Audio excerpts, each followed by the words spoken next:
What it do, what it is.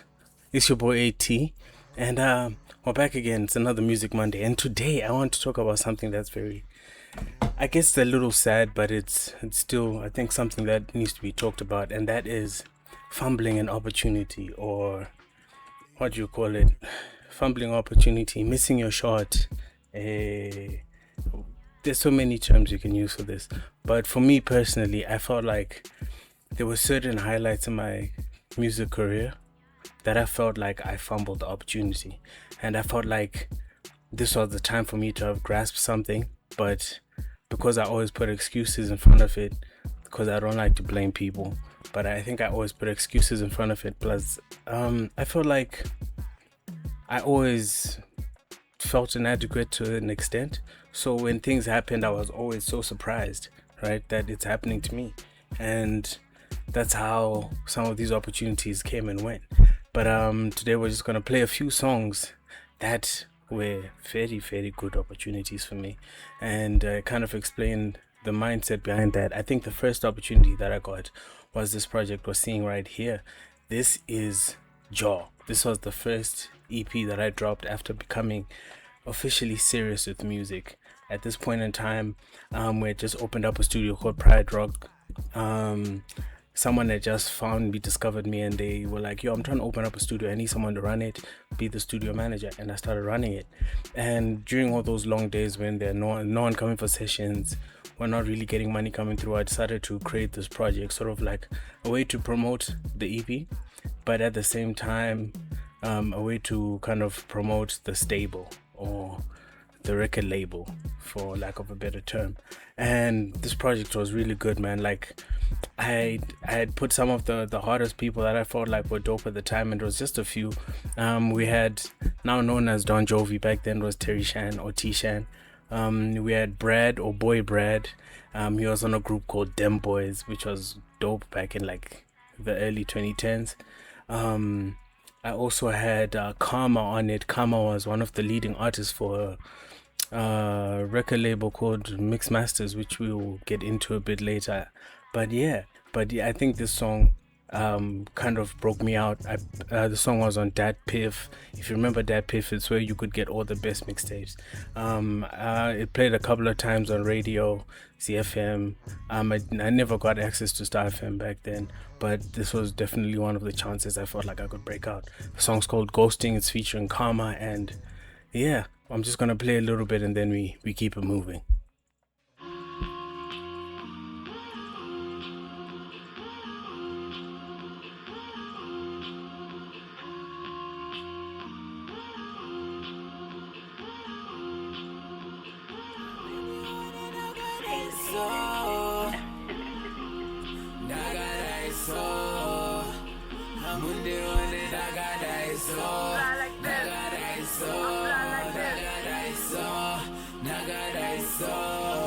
It's 2 a.m. and I'm yawning. Can't see, but I'm. My old friend got a new and with one blink, she alone me. She telling me that she lonely. I said we can never but me, her, and Mary Jane, and she said she never had none. Okay, for reference, before we keep going, the album is called Jaw, Just Another Weekend. This song was supposed to be the Friday of that weekend, and it's based on a true story with a bit of, spices just to make it entertaining. But that's basically what it was. And yeah, anyway, so you can kind of continue listening to the lyrics. You can kind of hear the storytelling. I just discovered J. Cole, like, officially now. Like, I was deep in J. Cole and Kendrick, so yeah. Devilish, she can't be a nun. I pray for, yeah, I pray for. Walk out and I'm still blown, so I wait for what he paid for. But I ball out. 3 bottles there on the house. Tip over, fell on the couch. That's VIP that I'm talking about. Left them cause I'm ghosting. Trying to dodge my old. She telling me that I'm coasting. She want me cause she heard my She in the club and she boasting. Told all the friends that I once hit. I'm in the club, rig roasting. I prison guard my bars, and I pass her and she grabs me and then puts me in a corner. She says hi in the Muramba like Uhuru Haikona. She says Iwa Wapona, cause I don't have no. So ininda kutiza koza upe wandi wona nagadaiso nagadaiso nagadaiso nagadaiso nagadaiso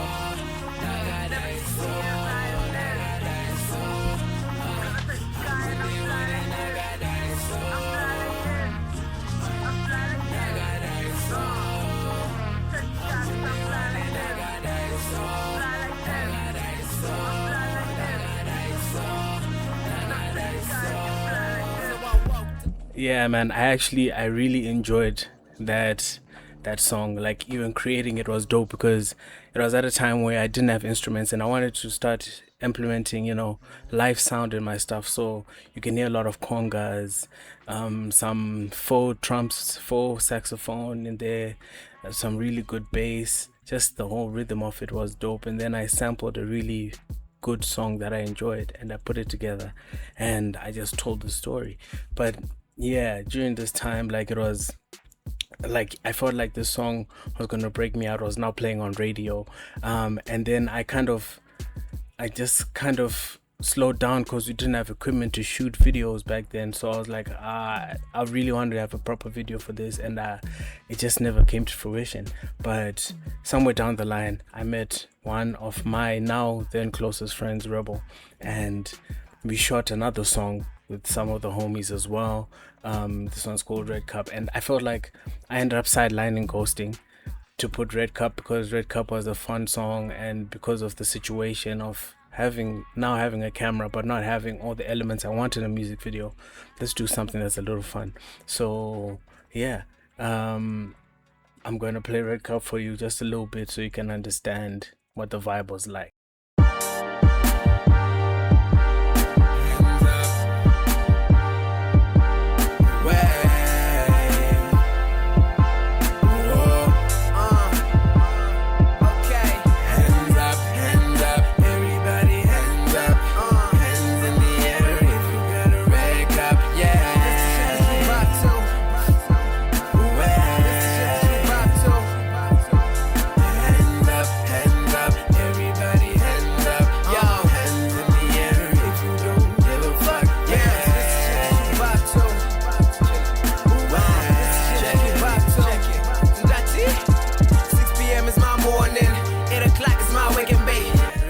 So yeah, that's basically it. As you can see, it says 11 years here on my SoundCloud. Also, if you want to have like a really good rundown of all of my music, or at least majority of it, before I started uploading on official DSPs, most of it is on SoundCloud, So even stuff that I do end up releasing on other DSPs, they're also on my SoundCloud. But yeah, I felt like that project and these songs were the first time I messed up. The second time I messed up is like now this was 2015. We had moved to another studio, same studio but just different place, right? And now we had made a collaboration with the Mix Masters, right? The studio, the record label, I guess. And we had become producers, writers and all of that for this place. Shout out to Shaza, right? And so during this time, he was managing Gigi Lemaine, or rather he was kind of producing for Gigi Lemaine, and he came to us. He had just come back from South Africa. He came to us. He tells us, yo, so Gigi wants to do a mixtape. She wants this to be a big mixtape. She wants it to be crazy. So all of the producers started working. It was me, Rayo Beats. If you know Rayo Beats, he's made some of like historical songs in the industry now. A couple other people that I can't mention, but like yeah, it was a whole band of us making this music. And so I produced the song that I'm about to play for you, and after I produced it, literally like maybe 6 months later, I get a message from Gigi Lemaine, and she tells me, yo, I just like to thank you guys. The work that you've done was amazing. I know you guys have just done this for my career, and this is life-changing for me. I appreciate it. Thank you so much. So we got an award for, I think, best mixtape of the year, with Mix Masters and Gigi Lemaine. And for me, that was like the first time I was kind of like, okay, so when entering the South African market, this is sweet, it's good.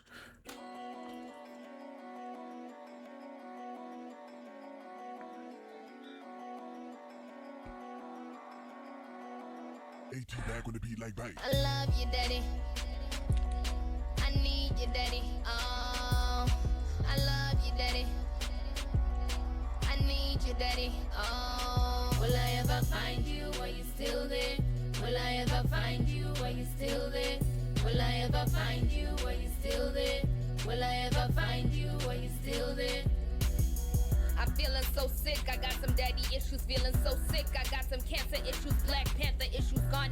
Yeah, and that was one of the tracks. You can see shout out Swego, D9. He had commented on the song as well. But yeah, that beat was crazy. I all warming up and all that, but I never really found a way to, maneuver through that until I did this. So I think maybe it's been like maybe 8 months into it now. I had now tried to start leaving the rapping scene for real, wanting to get more emotional with music, wanting to do all of these things. I think we're now moving into 2015, 2016, and I had just built my studio, right? This booth, this wall here that you see here, this is my booth, but it's worn down now, so we're gonna break it down and build it all up again soon. But anyway, so I just built this booth, and I remember they were cutting up all of the wood and stuff, and I'm sitting on the floor, and I found this beat and I started writing to it, right? And just after writing to it, these guys go away. I record, I lace my hook, and then I send it to Don Jovi. Don Jovi does a verse, and then we kept that. That was supposed to be in the project that you see the song in now, right? We kept that song, and then I think maybe 5 months go by as well. We're now into 2017, and I discover Rolene. She was doing covers, she was doing all of these remixes, she's doing her own songs on YouTube, she's going crazy. And I just went through all of her information on YouTube. I found an email, and I just took a shot, bro. I was like, yo, what's up? My name's AyTee. I want to give you these songs. I want to give you this song. I think it would be a great fit for us and all of that. And this was one of the times where I really felt like I could now sing. It was the first song I'd recorded on this booth, so it meant a lot to me. And yeah, the story behind even writing the song is a story for another day. But like, yeah. So I sent it to her. I'm thinking about a day or two, I get an email back. And then she's like, yeah, I think my manager just went through your stuff. Your music is dope, man. Let's, send me your music. Send me the instrumental. Also send me the lyrics. Let me write this thing right now. So I'm like, all right, dope. Give me your WhatsApp number. Let me share the music with you. It's probably easier than doing everything via email. And then you can just do the email for the final vocals. Like, all right, cool, dope, bobo. So she sends a number, boom, boom, boom. I message her. She sends a voice note right back. She's like, oh my gosh, the song is so dope. I'm going to start writing right now. Mind you, this is like maybe 2 p.m. in the afternoon. It's now like evening, like 6, 7ish. I get another voice note, and it's her playing the guitar, and she's singing a version of it, and she's playing her guitar, I think. I don't remember. It's a little hazy, but I think someone's playing a guitar. She's playing the guitar, and she's singing, over it, singing the verse and whatnot. It's like, do you like this? And I'm like, bruh, whatever you put on it, I'm going to like it. It's not even a question. So she's like, all right, cool. She sends the demo on my WhatsApp. She sends the vocals on my email, and then I made the project. But then what happened now is, in 2017, I was now so busy. I had just gone into college. I was a little bit more distracted. I wasn't as locked into music at that time because I had just started university. And then, I delayed with the song so much so that she ended up meeting up in SDC. I don't know if she got signed. I think she got signed. And by the time I now announced that I wanted to release the project, she was hardly ever available. But she did reply my email, and she was like, yo, this is my new number, blah, blah, blah. I got a new number. I texted the song, texted the link. I was like, yo, how do we go about it so we can do paperwork and stuff like that, just in case you're now, signed or whatever. And that conversation eventually never finished completely. And so because of that, the entire project I did not upload on DSPs. It's just on my SoundCloud. And yeah, that's how I felt like I missed my shot. If she is listening or if she is watching, I do hope that we get a chance to make a song again, and we go through all the paperwork and all of the logistics and figure out how we can make a good song together. If it means if I have to budget something to do a music video, let me know, bro. I'll pull strings if I have to, or do what I can if I have to. But I would love to make another song with her, because I think the synergy we had when we made the song was amazing. We sound so good together. The vocals were blending and everything like that. Anyway, too much talking. Listen to the song.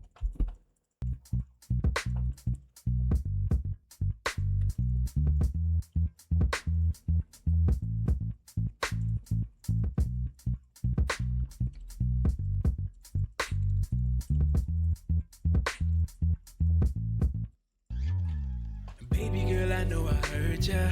Don't think I even deserve ya. Never thought I would desert ya.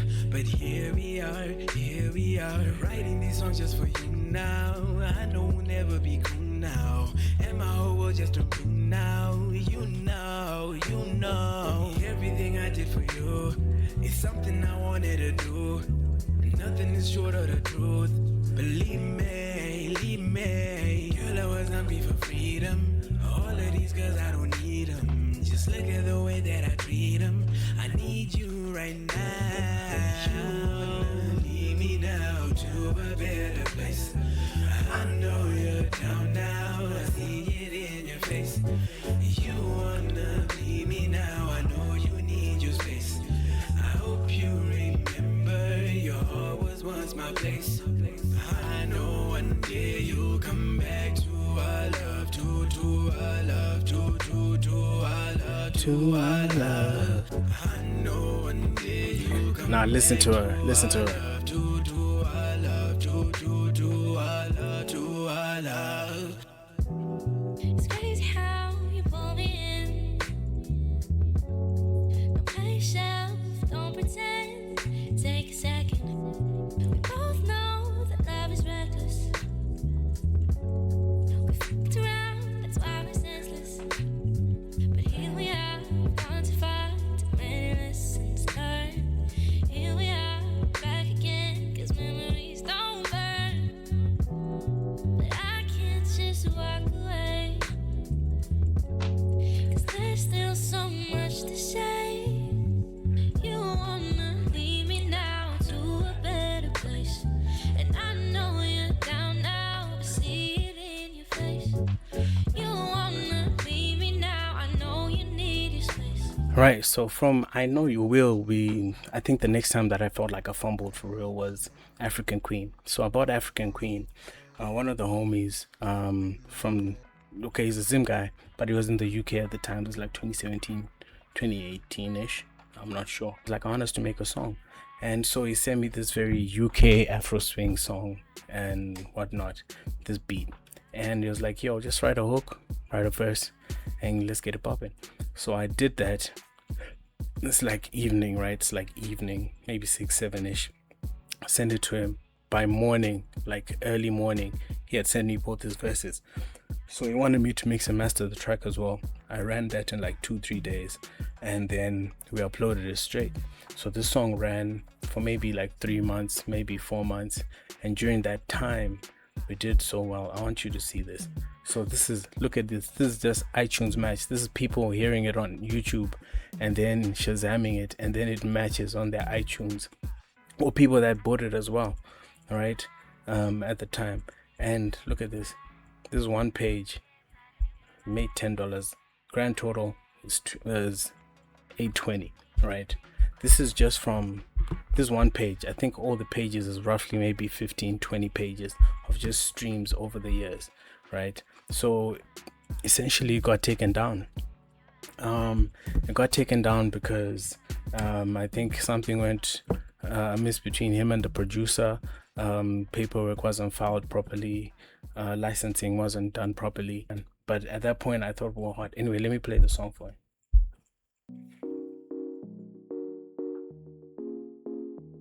You can see his comment. Someone saying I need it back on Spotify. That's cute, man.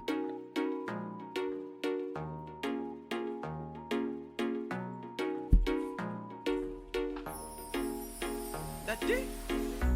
Girl, it's been a minute since I came through. So in turn, it's been a minute since you came, boo. Baby, you're a blessing, you're an angel. Your friends are out here hating cause I saved you.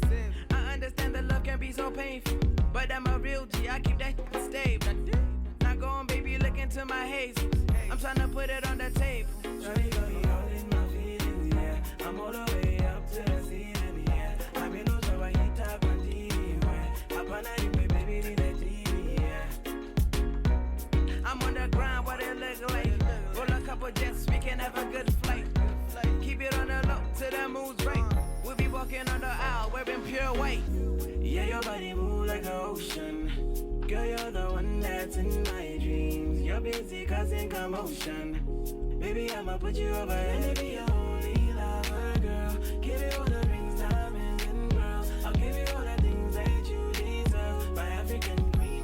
Yeah. Baby girl, you give me. But like, yeah, so that's definitely that's the song basically, and then these two verses. I'm really just trying to play my parts because, yeah, it's my show. Anyway, that's that on that song, man. But I think at this time, I think I missed a shot.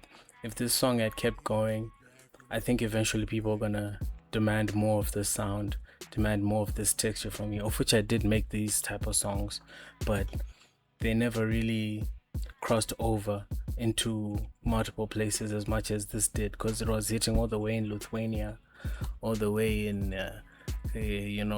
Malaysia, it was hitting Brazil, it was hitting Argentina, it was hitting Texas, it was hitting Toronto. It was crazy, man. It was a good time. It was a good, I think I was happy that I was hitting those numbers. Anyway, okay, so the last song that I do want to talk about is Smile. Smile is a very interesting song. So back in university, this was now after all of these other songs, I was now linking up with a lot of music creatives and just creatives in general. And I met one girl who was a very good singer, amazing singer actually. And she worked for the school. And so we got a key cut for the school music studio. So I had a key that I could use to sneak in there after hours. And so after hours, I would go in there and record songs, and even have sessions with like people where we just record a whole bunch of songs. We also used that key so that we could rehearse for like shows and stuff like that, right? So this one day, I just go to the studio. I'm having such a bad day. Like class was terrible. Yeah, everything's just going wrong with me that day. So I just jump into the studio. I went there early, grabbed a few beers, went there early. And I didn't have any music to write. So I went there, I sat down, I found this beat on SoundCloud, and I just started writing, man. I just wrote the song like 30-45 minutes, and then I recorded it. And then I was just like, it's whatever, that'll be the whole session today, let me go and sleep. I woke up the next day, I played it back, and I was like, yo, this is actually quite a vibe, eh? I actually enjoyed the song quite a bit. And so instantly, before I even finished mixing it, I started to look for this Linda Kitch. I don't know how to say her name, bro. I'm sorry. So I looked for this producer. I looked for him on SoundCloud, Instagram, YouTube, Twitter, Facebook, email, everywhere. I found as much information as I could, all the contacts that I could find. I got all that information. I hit him up on all of them. I was just going like, yo, so I've written this song. I sent him a demo of it. Told him I wrote the song. I'd really love if you could give me permission to use this beat. I know it's been getting a couple of streams, a bit of momentum already because it's already on your platform, but I want to make a song with this. And I got no answer. So a couple months go by, and I'm like, this song is sitting in such a bang. I want people to hear it. So I upload on distro, hey? I was just like, hey, whatever happens, happens. But during the period where it was, preparing for the initial release, I sent him, and I think I found the record label's information. I sent the record label all that information, right? I gave him all the splits. I gave him 100% of the splits and everything. And I just let it flow, man. So this song uploads, and I think in about a month, we were doing such great numbers. Again, my YouTube was popping, my Instagram was popping, even the comment section here, well, not a lot, but a lot of the places people were commenting, and they were telling me they really like the song, even in person, right? And then it got taken down because initially the record label or the distribution didn't approve of the song I did, and that was such an L. But before I get into the comment section on the SoundCloud, we're gonna play the music. And I don't know. Let's start again.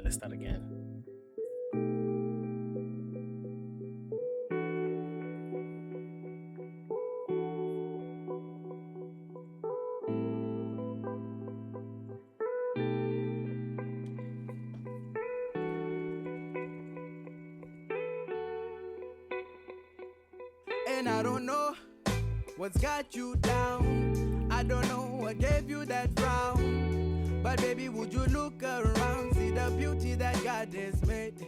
And I don't know what's on your mind. It's okay, you can take some time. Let it go, let it all unwind. I'll be happy if I can see you smile. Through the pain, just smile. Through the hurt, just smile. Through the tears, just smile. I just wanna see you smile. Through the heartache, smile. Through the dark days, smile. You brighten up my day when you smile. Bang, bang, bang, bang, bang, smile. I know the world is a hard place, and you just wanna run away. I know it seems like it will never get better, but trust me, there will be better days. Sun rays can change your mood with the dark stays. Just open up your heart, babe. Yeah, it's gonna be okay, it's gonna be okay. Take a deep breath, baby, hold on. Listen to these words when things just go wrong. They say the light is at the end of the tunnel, be patient. Yeah, you gotta be strong.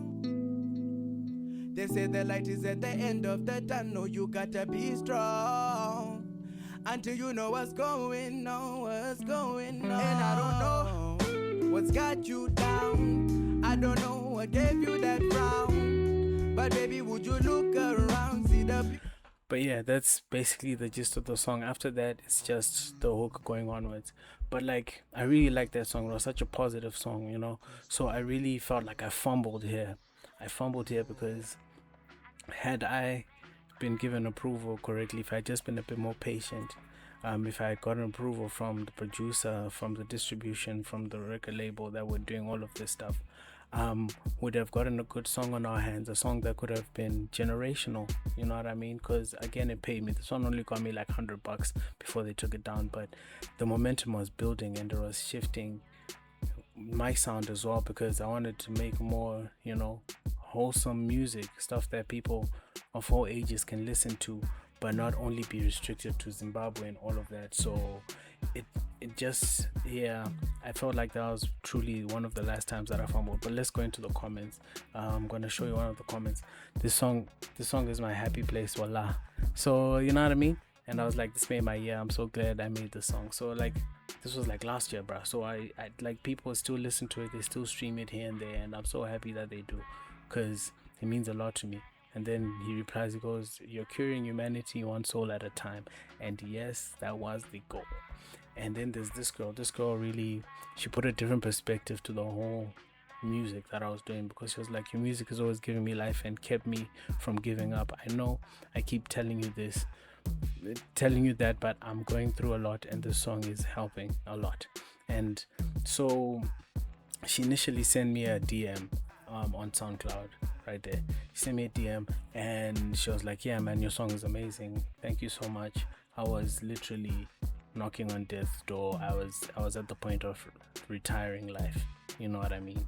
And hearing this song just gave me a bit more time, and I started thinking about things more, and I would like to appreciate you. So when she commented this was like maybe a few days after I replied her DM, and I was like, I'm so glad I could impact your life. I appreciate you and your existence, because I mean, that's where the value of this song really meant for me. Because for me, it was now like, I don't really care about the money for the song. I just want, what I really truly want is for people to feel my music and have a sense of, you know, home, knowing that people care for you, knowing that there's someone out there that feels how you feel, that understands how you feel, and someone that you can relate to. Just be that person that can uplift them when they need to, grieve with them, you know, cry with them, smile with them, be happy with them. And that was the point of this song, because I was going through just a bad day, and imagine what turned out to be a bad day for me inevitably might have saved someone's life. So for me, that was like, wow, that's amazing. And then, you know, some of the people wanted to do covers. Shout out Ty. He wanted to do a cover of the song. We've got Holy 10. Yeah, Mr. Holy. Yeah, he was still bumping the tune this 7 years ago. But yeah, in general, I think that's everything, man. Those are the few times that I feel like I fumbled. And if you were me, what would you have done in any one of those situations? How would you have maneuvered this? How would you have struck this to be something that would have become something, you know, more, you know. For me, I took it as a chance to learn, to learn my mistakes, to understand certain things. And I guess this is why I also kind of now am fascinated with managing artists or advising artists, because I feel like I can give them directions simply off of the mistakes that I made. You know what I mean? Or the happy accidents that I made can now be calculated decisions for others that could change their life, you know? Um, so, yeah, I just take everything as a lesson, and I figured let's grow from that. But I will tell you, through all of these missed opportunities, it has put a weight on me to not want to make music anymore, you know, or at least not exclusively make music, because it this stuff is hard, man. You do a lot of it all the time, and you're just trying your best, you know, and half the time your best isn't enough. So yeah, but let's not get too deep. Uh, has been Music Mondays. You know, the show name is still pending. If you have ideas, put them in the comments. If not, um, like, comment, subscribe, do whatever feels right to you. Just go on and like. What does Max Kada say? Just go like, just go share, just go like. You know what I mean? Love for that. But yeah, it's been your boy T. I'm out. Ndati.